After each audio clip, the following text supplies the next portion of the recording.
Greetings, yogis. This is something that can get people a little bit edgy and they can feel a little self-conscious while going through this practice. So I'm here today to explain a little bit more about that practice and to show you how you can incorporate that into your daily routine. Is a sacred mantra that's been respected in Eastern traditions for centuries. This ancient chant promotes connection with the divine, personal growth, and inner peace. I have here to show you an symbol and to explain a little bit about this picture. This symbol is known all around the world, and the different parts of the symbol relate to different parts of the You may hear referred to as OM or AUM, even HOM. This shape here relates to A, this shape here relates to U, and this shape here relates to the M. This here represents enlightenment. It's a small diamond or a dot, and it's the same as the Hindi dot that you'll see in the middle of people's foreheads. And this represents here what keeps us from samadhi, which is the external world, external forces. So that's a little bit of an explanation on the symbol. What are the spiritual benefits of Om?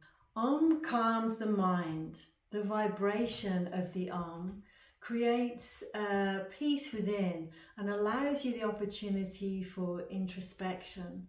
Chanting Om can lead you to a higher state of awareness and allow you to tap into universal consciousness.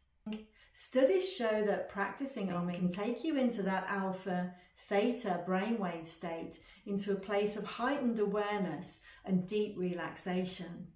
As I'm talking to you now, I'm in a beta brainwave state.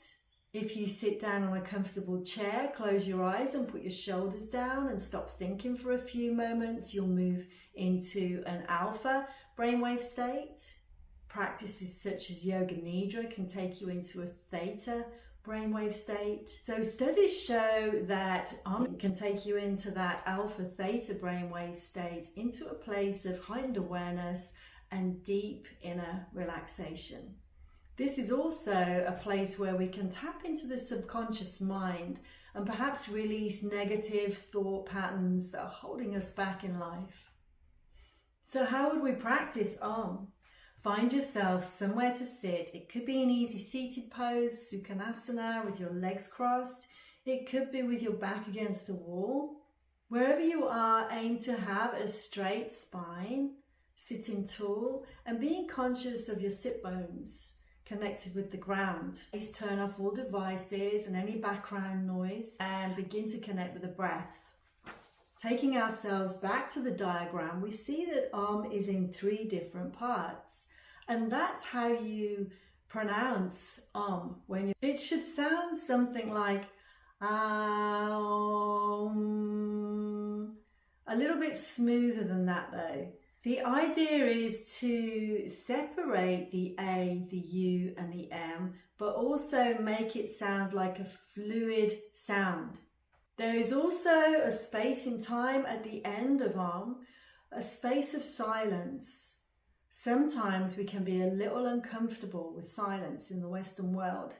However, it can be a time where we feel most at ease and a time for some deep inner reflection. For some people, when they begin to practice, they can feel a little self-conscious. They feel like they don't really want to sing and pronounce this sound. They can feel like they don't sound as good as everybody else.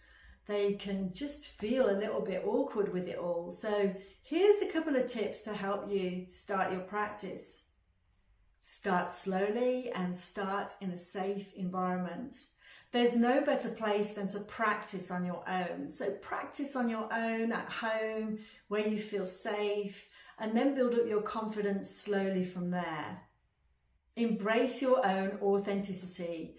This is your practice and it really doesn't matter what anybody else thinks. It's the same as your physical yoga practice. What's important is how it feels for you. We are all on a personal journey here with our yoga practice, and one journey is not the same as the next. Find a meditation practice locally that practices chanting and see if you can join in there. And if you don't feel comfortable joining in verbally straight away, the teacher will accommodate you to sit and listen with your eyes closed and tune into the vibration of the energy in the room, getting the benefits from that. This is something one of my yoga teachers taught me when I was in Italy, and it's something that's really connected with my practice. Would be focusing on the root chakra and the sacral chakra. Focus on the solar plexus, the heart and the throat, and then focus on the third eye and the crown. And this approach gave me a deeper connection to the practice of as I was able to tap into my chakras and use this practice of a way of awakening my chakras. Cultivate self-acceptance. Understand that feeling self-conscious with an practice is part of the process.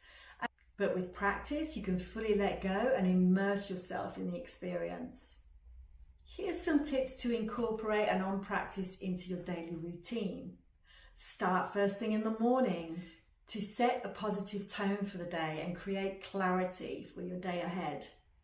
Midday, find a quiet space where you can take yourself away from the busyness of your day and practice a few to restore your energy.